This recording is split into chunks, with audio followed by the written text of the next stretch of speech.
नीलू cartoon maker channel को subscribe करें। कि अचानक दरबार में एक व्यक्ति आ पहुंचा और राजा विक्रम की ओर देखकर बोला, महाराज महाराज गजब हो गया महाराज। अब क्या हुआ? तुम इतने घबराए हुए क्यों हो? महाराज हमारा राज्य पहले से ही बहुत सी समस्याओं से जूझ रहा था, परंतु ये समस्या तो बड़ी ही अजीब है। अचानक से राज्य के वासी पत्थर में परिवर्तित होने लगे हैं। हाँ महाराज क्या करें अब बताइए। ये कहकर वह व्यक्ति भी पत्थर में परिवर्तित हो गया। राजा विक्रम इससे पहले कुछ और कहता, अचानक वह भी पत्थर में परिवर्तित हो गया। ये देखकर राजकुमार अशोक बुरी तरह से घबरा गया। तभी राजकुमार अशोक ने देखा कि मंत्री वीर सिंह के पैर भी पत्थर के बन चुके थे। अब इस तरह से चिंता करने से कोई फायदा नहीं होगा महाराज। अच्छा, तो तुम ही बताओ मैं क्या करूं? मेरी प्रजा प्यास से तड़प रही है। हाँ जानता हूँ महाराज कि हमारे राज्य में एक ही नदी बहती थी, जो न जाने क्यों अचानक से सूखने लगी है। मैं समस्या तो समझ रहा हूँ, लेकिन अरे लेकिन क्या? तुम तो हमारे मंत्री हो वीर सिंह, तुम ही कोई उपाय क्यों नहीं बताते हो? किया तो किया क्या जाए? महाराज हमारे राज्य के जंगल में एक साधु रहते हैं। कहते हैं कि वो चमत्कारिक साधु हैं। क्यों ना हम उनसे सहायता मांगे। अपनी प्रजा की सहायता के लिए अगर हमें नर्क में भी जाना पड़े तो हम जाने के लिए तैयार हैं मंत्री जी। ये साधु क्या चीज है? चलिए हम अभी और इसी समय साधु महाराज के पास चलेंगे। कुछ ही देर में मंत्री वीर सिंह राजा विक्रम सिंह के साथ घने जंगल में एक वृक्ष के सामने खड़ा हुआ था। वृक्ष के नीचे एक साधु आंखें बंद किए हुए बैठे थे। अचानक वो साधु आंखें खोलकर राजा विक्रम की ओर देखकर रहस्यमय अंदाज में मुस्कुराते हुए बोले, तो आखिरकार तुम्हें मेरे पास आना ही पड़ा। साधु महाराज, मुझसे अपनी प्रजा की प्यास देखी नहीं जाती। हमारे राज्य में एक ही नदी बहती थी। हमारा राज्य उस नदी का पानी पीता था और फसल उगाने के लिए खेत में भी इस्तेमाल करता था।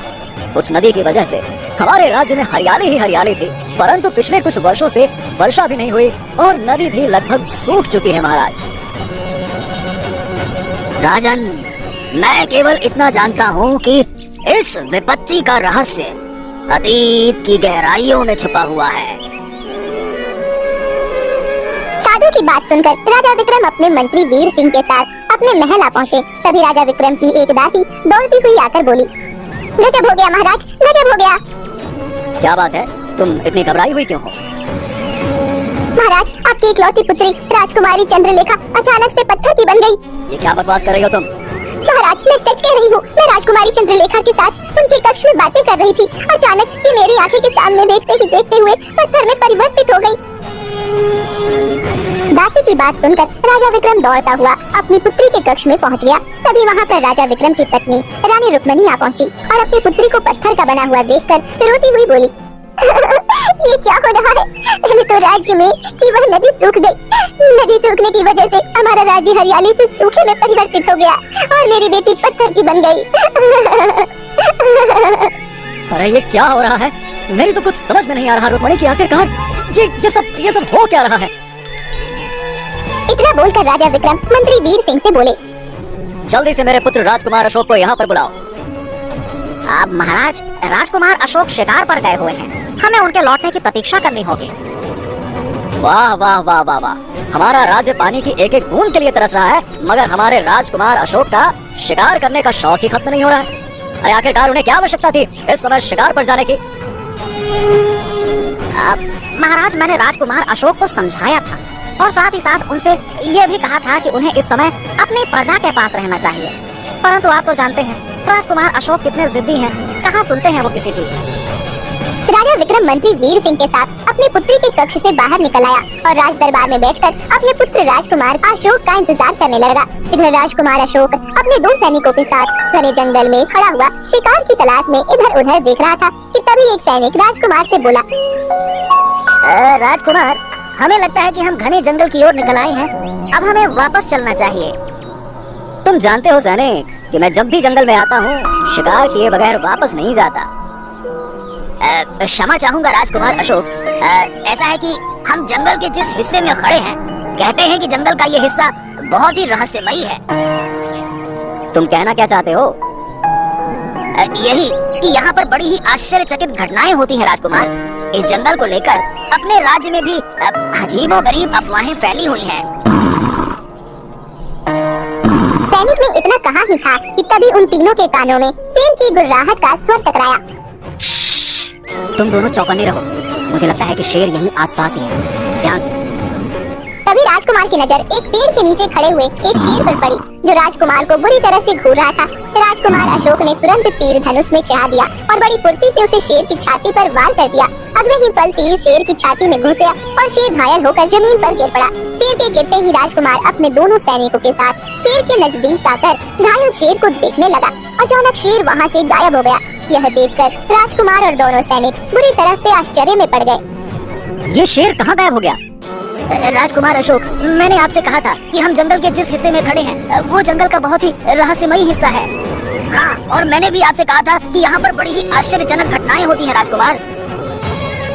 शायद तुम दोनों सही कह रहे थे। इस तरह की आश्चर्यजनक घटना तो मैंने अपने जीवन में नहीं देखी। तभी रंग बिरंगी किरणों के साथ वहाँ पर एक सुंदर स्त्री प्रकट हो गई जो राजकुमार अशोक की ओर देखकर बोली, तुम्हारा बहुत बहुत धन्यवाद जो तुमने मुझे श्राप से मुक्त कर दिया। क्या? श्राप से मुक्त कर दिया? मैं कुछ समझा नहीं। आखिर तुम कौन हो और कहना क्या चाहती हो? तुमने जिस शेर के ऊपर तीर चलाया था वह मैं ही थी। बरसों पहले मुझे किसी ने श्राप दिया था। उस श्राप की वजह से मैं शेर में परिवर्तित हो गई थी और मेरा श्राप केवल तभी टूट सकता था जब कोई राजकुमार तीर चलाकर मुझे मार दे, और तुमने ठीक वैसा ही किया। मैं वर्षों से शेर के रूप में इसी जंगल में रह रही थी। इस जंगल में डर के कारण कोई नहीं आता था। ओह, आखिर तुम्हें श्राप किसने दिया और तुम हो कौन? यह मैं तुम्हें अभी नहीं बता सकती। कुछ समय बाद तुम्हें स्वयं पता लग जाएगा और मेरे बारे में भी कुछ समय बाद तुम जान जाओगे। तुमने मुझे श्राप से मुक्त किया है, इसके बदले मैं तुम्हें एक वरदान देना चाहती हूँ। कैसा वरदान? मैं तुम्हें वरदान देती हूँ राजकुमार कि तुम अपने जीवन में एक बार क्रोधित होकर किसी को भी अगर हाथ लगाओगे तो वह उसी समय पत्थर का बन जाएगा। सुंदर स्त्री की बात सुनकर राजकुमार बुरी तरह से चौंकता हुआ बोला, क्या? ये कैसा अजीब सा वरदान है? राजकुमार अशोक, ये अजीब वरदान कुछ समय बाद तुम्हारी बहुत काम आएगा। इतना कहकर वह सुंदर सी स्त्री रंग बिरंगी किरणों के साथ वहाँ से गायब हो गई। राजकुमार अशोक अपने सैनिकों के साथ अपने महल चला आया। राजकुमार अशोक ने अपने महल के दरबार में कदम रखा ही था कि तभी वो अपने पिता राजा विक्रम और मंत्री वीर सिंह के चेहरे पर चिंता को देखकर वह बुरी तरह से चौंक पड़ा। क्या हुआ पिताजी? आप और मंत्री जी किस गहरी चिंता में डूबे हुए हैं? राजकुमार अशोक, तुम्हें पता है कि हमारा राज्य इस समय कितनी बड़ी विपत्ति से जूझ रहा है, और ये जानते हुए भी तुम अपने शौक को पूरा करने के लिए शिकार पर चले गए। वाह वाह वाह वाह वाह। पिताजी, अगर मेरे शिकार पर नहीं जाने से राज्य पर आई विपत्ति टल जाती तो यकीन मानिए मैं कभी नहीं जाता। बकवास मत करो राजकुमार, तुम्हें पता भी है तुम्हारे पीठ पीछे महल में क्या हुआ है। अब क्या हुआ है पिताजी? तुम्हारी इकलौती बहन राजकुमारी चंद्रलेखा दासी से बात करते करते अचानक पत्थर में परिवर्तित हो गई है। यह सुनकर राजकुमार अशोक बुरी तरह से चौंक पड़ा कि अचानक दरबार में एक व्यक्ति आ पहुंचा और राजा विक्रम की ओर देखकर बोला, महाराज, महाराज गजब हो गया महाराज। अब क्या हुआ? तुम इतने घबराए हुए क्यों हो? महाराज, हमारा राज्य पहले से ही बहुत सी समस्याओं से जूझ रहा था, परंतु ये समस्या तो बड़ी ही अजीब है। अचानक से राज्य के वासी पत्थर में परिवर्तित होने लगे हैं। हाँ महाराज, क्या करें अब बताइए। ये कहकर वह व्यक्ति भी पत्थर में परिवर्तित हो गया। राजा विक्रम इससे पहले कुछ और कहता, अचानक वह भी पत्थर में परिवर्तित हो गया। ये देखकर राजकुमार अशोक बुरी तरह से घबरा गया। तभी राजकुमार अशोक ने देखा कि मंत्री वीर सिंह के पैर भी पत्थर के बन चुके थे। मंत्री वीर सिंह राजकुमार अशोक की ओर देखकर बोला, राजकुमार अशोक, आपको तुरंत महल से कुछ दूर जंगल में जाना होगा। जंगल में एक वृक्ष के नीचे साधु महाराज बैठे हुए हैं। मैं और महाराज कुछ देर पहले उन्हें यहाँ की सारी स्थिति बताना, वो अवश्य सहायता करेंगे। मुझे लगता है कि वो जरूर कुछ न कुछ जानते हैं और वो कोई ऐसा रहस्य है जो वो हमसे छुपा रहे हैं। इतना बोलकर मंत्री वीर सिंह भी पूरी तरह से पत्थर में परिवर्तित हो गया। राजकुमार अशोक बगैर देरी किए हुए महल के बाहर अपने घोड़े पर बैठकर सीधा जंगल की ओर चल दिया। कुछ ही देर में राजकुमार अशोक साधु के सामने खड़ा हुआ था। राजकुमार अशोक साधु को सारी घटना बताते हुए बोला, मंत्री वीर सिंह ने मुझे यही बताया था कि आप कुछ न कुछ जानते हैं। मैंने महाराज से कहा था कि राज्य में विपत्तियों का रहस्य अतीत की गहराइयों में छुपा हुआ है। साधु महाराज, मैं आपकी किसी बात का मतलब नहीं समझ पा रहा हूँ। मैं तुम्हें केवल इतना बता सकता हूँ राजकुमार अशोक, कि तुम्हारे राज्य में और महल में जो विपत्ति आई है वो किसी का श्राप है, और वो श्राप तुम्हारे खानदान के अतीत से जुड़ा हुआ है। श्राप ने अपना पूरा असर दिखाना प्रारंभ कर दिया है। साधु महाराज, मुझे कोई तो रास्ता दिखाइए जिससे मैं अपने राज्य की और अपने परिवार की मदद कर सकूं। कुछ तो बताइए महाराज। राजकुमार अशोक की बात सुनकर साधु ने अपनी आंखें बंद कर ली। कुछ देर बाद साधु अपनी आंखें खोलकर राजकुमार की ओर देखकर बोले, यहाँ से दाईं ओर का रास्ता घने जंगल की ओर जाता है। वहाँ पर एक लाल तालाब है। तुम्हें उस लाल तालाब के पास जाना होगा। उस लाल तालाब के आसपास तुम्हें एक पक्षी मिलेगा जो इंसानों की भाषा में बात करता है। तुम ये सारी घटना उस जादुई पक्षी को बताना। केवल वही तुम्हारी सहायता कर सकता है। देर मत करो, जाओ राजकुमार, तुरंत लाल तालाब की ओर रवाना हो जाओ। जाओ। राजकुमार अशोक तुरंत दाईं तरफ दिशा की ओर अपना घोड़ा लेकर आगे बढ़ गया। कुछ घंटे घोड़ा से दौड़ने के बाद अचानक राजकुमार अशोक को एक तालाब दिखाई दिया जो रक्त की तरह लाल था।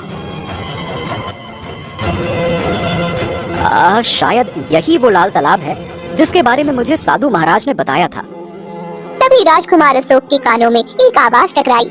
हाँ, तुमने बिल्कुल सही कहा। ये वही लाल तालाब है जिसके बारे में सुनकर तुम यहाँ पर आए हो। आखिर तुम्हारी हिम्मत कैसे पड़ी लाल तालाब के पास आने की? क्या तुम जानते नहीं कि यहाँ पर जो भी आता है वो जीवित वापस नहीं जाता? राजकुमार अशोक ने देखा तो उसके सामने एक पेड़ पर एक पक्षी बैठा हुआ उसे घूर रहा था। मुझे इस तरह मत देखो।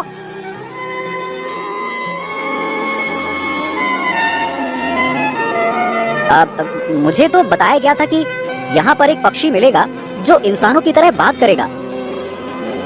वो सब छोड़ो, ये बताओ कि तुम यहाँ पर क्यों आए हो? राजकुमार अशोक उस पक्षी को सारी घटना बताते हुए बोला, मुझे तुम्हारी सहायता की जरूरत है। मैं तुम्हारी सहायता करने के लिए तैयार हूँ, लेकिन मेरी एक शर्त है।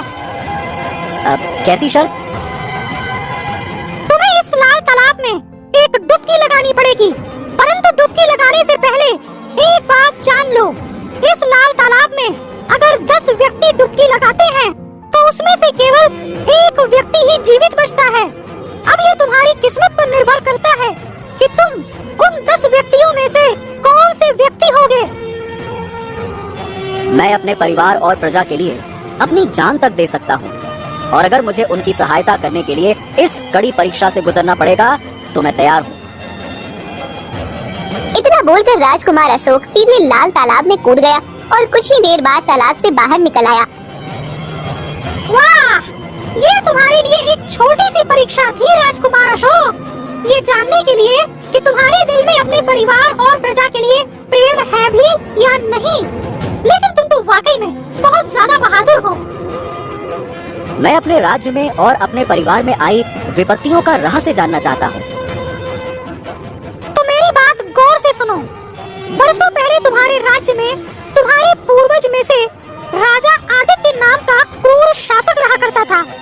एक दिन उसे पता चला कि उसके राज्य में 2 जादूगरनियां रहती हैं। एक जादूगरनी अच्छाई की पुजारन थी तो दूसरी जादूगरनी बुराई की पुजारन थी। राजा आदित्य पहले अच्छाई की जादूगरनी से मिलने पहुंचा और उससे बोला कि वो अमर होना चाहता है, परंतु अच्छाई की जादूगरनी ने उसकी मदद करने से साफ इनकार कर दिया। अब राजा आदित्य बुराई की जादूगरनी के पास पहुंचा। बुराई की जादूगरनी ने राजा आदित्य की बात मान ली, लेकिन एक शर्त पर। कौन सी शर्त? बुराई की जादूगरनी ने राजा आदित्य से कहा कि वो एक ही शर्त पर अमर बन सकता है, अगर वो अपने पुत्र की बलि शैतान को चढ़ा दे तो। ये सुनकर राजा आदित्य बुरी तरह से क्रोधित हो उठा और उसने उसी समय अपनी तलवार से उस बुराई की जादूगरनी की हत्या कर दी और वहाँ से चला गया। मगर वो नहीं जानता था कि बुराई की जादूगरनी अपनी आत्मा शैतान को सौंप चुकी थी। मारने के बाद वो एक डायन में परिवर्तित हो गई और उसने राजा आदित्य के राज्य को एक अजीब सा श्राप दे दिया। अच्छा, तुम मुझे ये बताओ कि मुझे वो डायन मिलेगी कहाँ और उसके श्राप का अंत कैसे किया जा सकता है? मैं तुम्हें केवल उसके स्थान पर ले जा सकता हूँ। तुम्हें उस डायन को समाप्त करना होगा। अच्छा, मैं उसे कैसे समाप्त कर सकता हूँ? राजकुमार अशोक, जिस तरह से लोहा लोहे को काटता है, उसी तरह से उसके श्राप को उसका ही श्राप काट सकता है।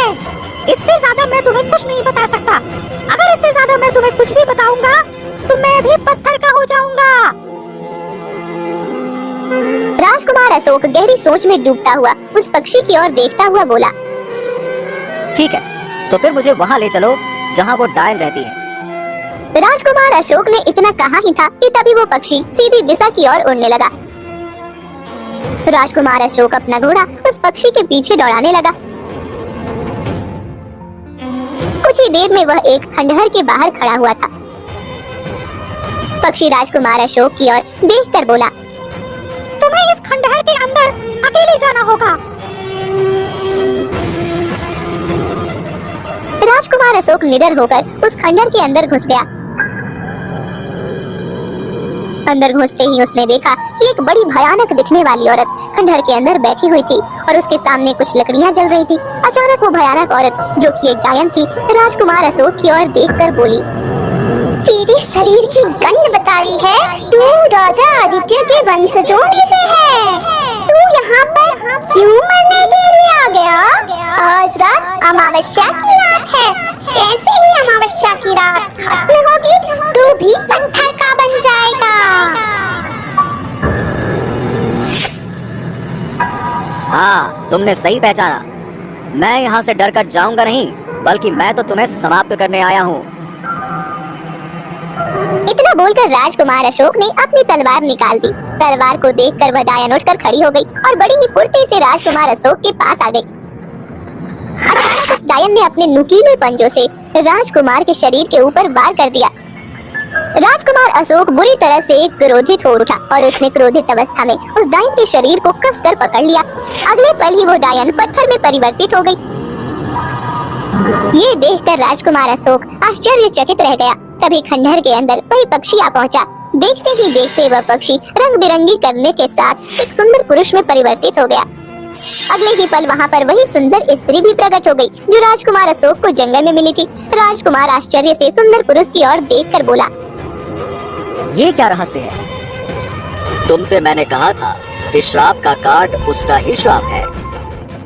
तभी वह सुंदर स्त्री राजकुमार अशोक से बोली, तुम्हें जो जादुई पक्षी लाल तालाब के पास मिला था वह मेरा पति था। तुम कौन हो?